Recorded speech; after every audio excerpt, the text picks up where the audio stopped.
এই পর্যন্ত এই বছরের একটা হিসাবে আমি আনুমানিক আমার ৩,০০০-এর মতো হবে। তবে আমরা যে গ্রেফতারগুলো করছি এটা অবশ্যই ঝটিকা মিছিলে যারা জড়িত আছে সেই মিছিলে সরাসরি অংশগ্রহণের অভিযোগে তাদেরকে গ্রেফতার করা হয়েছে এবং মিছিলের ঘটনাস্থল থেকে করা হয়েছে।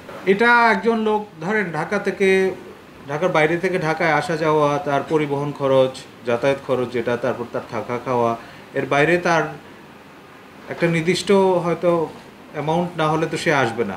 তো এই ক্ষেত্রে আমরা অনেকের কাছ থেকে জিজ্ঞাসাবাদ এই তথ্য পেয়েছি, তাদেরকে মোটিভেট করার জন্য বিভিন্নভাবে আর্থিক প্রণোদনা দেওয়া হচ্ছে, সেগুলো আমরা মাথায় রাখছি এবং যারা এই প্রণোদনাগুলো দিচ্ছেন, যারা আর্থিকভাবে সহায়তা করছেন, তাদেরকেও আইনের আওতায় নিয়ে আসার জন্য আমরা কাজ করব।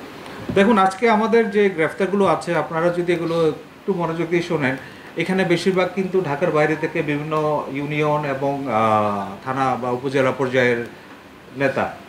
তো তাতেই কিন্তু প্রতীয়মান হয় যে তারা উদ্দেশ্যমূলকভাবে ঢাকা শহরে এসে ঢাকা মহানগরীতে আইনশৃঙ্খলা পরিস্থিতি বিনষ্ট করার একটা অপচেষ্টা চালাচ্ছে।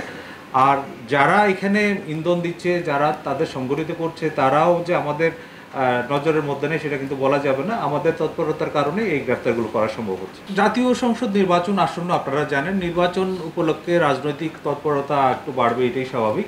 আমরা এই সব বিষয় মাথায় রেখে কিন্তু আমাদের নির্বাচনী প্রস্তুতিগুলো চালিয়ে যাচ্ছি। আমরা সতর্ক রয়েছি এবং আমাদের নজরদারিও রয়েছে, এবং এতে কোনো আতঙ্কিত হওয়ার কোনো কারণ আছে বলে আমি মনে করি না। যে কোনো ধরনের অপতৎপরতা রোধ করার বা রুখে দেওয়ার সক্ষমতা ঢাকা মেট্রোপলিটন পুলিশের রয়েছে।